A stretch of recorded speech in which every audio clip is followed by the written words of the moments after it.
आज फसा और विश्वास शीर्षक के अंतर्गत हम परमेश्वर के वचन का अध्ययन करेंगे। आइए भजन संहिता अध्याय 78 वचन 42 पर जाए। उन्होंने न तो उसका भुजबल स्मरण किया, न वह दिन जब उसने उनको द्रोही के वश से छुड़ाया था। इस्राएलियों को मिस्र देश से द्रोही के वश से कब छुड़ाया गया था? आइए निर्गमन 12 के द्वारा जाने कि यह कब घटित हुआ। क्योंकि उस रात को मैं मिस्र देश के बीच में होकर जाऊंगा और मिस्र देश के क्या मनुष्य क्या पशु सबके पहिलौठों को मारूंगा और मिस्र के सारे देवता को भी मैं दंड दूंगा। मैं यहोवा हूं। और जिन घरों में तुम रहोगे उन पर वह लहू तुम्हारे लिए चिन्ह ठहरेगा, अर्थात मैं उस लहू को देखकर तुमको छोड़ जाऊंगा। और जब मैं मिस्र देश के लोगों को मारूंगा तब वह विपत्ति तुम पर न पड़ेगी और तुम नष्ट न होंगे। और वह दिन तुमको स्मरण दिलाने वाला ठहरेगा और तुम उनको यहोवा के लिए पर्व करके मानना। वह दिन तुम्हारी पीढ़ियों में सदा की विधि जानकर पर्व माना जाए। जब आप निर्गमन 12 पढ़ते हैं तो परमेश्वर ने उस दिन को क्या कहा? बाइबल कहती है वह तो यहोवा का पर्व होगा, यानी फसह है। इस अद्भुत घटना से फिरौन को इस्राएलियों को मिस्र में रखने का अब और कोई कारण नहीं मिला। यह वह दिन था जब मिस्र में 400 वर्ष तक दासत्व में रहने के बाद इस्राएलियों को स्वतंत्रता मिली थी।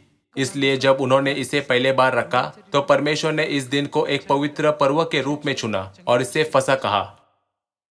हालांकि उन्होंने न तो उसका भुजबल स्मरण किया, न फसह का दिन जब उसने उनको द्रोही के वंश से छुड़ाया था।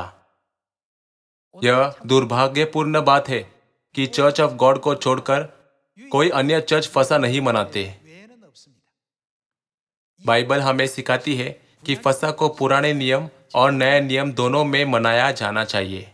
जब हम 1 कोरिन्थियों अध्याय 5 का 7 पढ़ते हैं तो वह कहता है, पुराना खमीर निकाल कर अपने आप को शुद्ध करो कि नया गुंदा हुआ आटा बन जाओ, ताकि तुम अख़मीरी हो, क्योंकि हमारा भी फसह जो मसीह है बलिदान हुआ है। इसलिए आओ हम उत्सव में आनंद मनावे।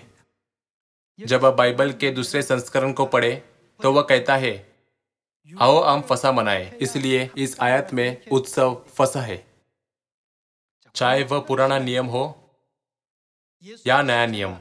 फसह वह सत्य है जिसे हमें यीशु के क्रूस पर चढ़ाए जाने के बाद भी मनाना चाहिए। परमेश्वर ने हमें इस पर्व को मनाने का विशेष कारण दिया है। फसह के बिना पापों की क्षमा पाना असंभव है। फसह के पर्व में पापों की क्षमा, अनंत जीवन और विपत्ति से पार होने की प्रतिज्ञा निहित है। फसह में परमेश्वर के कई प्रकार के वादे शामिल है। इसलिए 1 कोरिन्थियों अध्याय 5 वचन 7 कहता है कि हमें फसह मनाना चाहिए। जब आप मत्ती अध्याय 26 और लूका अध्याय 22 पढ़ते हैं तो यीशु मसीह ने फसह की रोटी और दाखमधु को दिया। यीशु मसीह ने फसह के दाखमधु को प्याले में उंडेलते समय क्या कहा? उन्होंने कहा, यह वाचा का मेरा वह लहू है जो बहुतों के लिए पापों के क्षमा के निमित्त बहाया जाता है। फिर उन्होंने उन्हें उसमें से पीने के लिए कहा। यीशु मसीह ने फसह मनाने का निर्देश दिया। जो लोग क्रूस पर यीशु के लहू के कार्य पर वास्तव में विश्वास करते हैं उन्हें फसह अवश्य मनाना चाहिए। आइए इब्रानियों अध्याय 11 पर जाए। जब आप इब्रानियों अध्याय 11 पर जाए तो परमेश्वर कहते हैं कि फसह को मनाना ही सच्चा विश्वास है। आइए इब्रानियों अध्याय 11 का वचन 28 पर जाए। विश्वास ही से उसने फसह और लहू छिड़कने की विधि मानी कि पहिलौठों का नाश करने वाला इस्राएलियों पर हाथ न डाले। फसह विश्वास के द्वारा स्थापित सत्य है।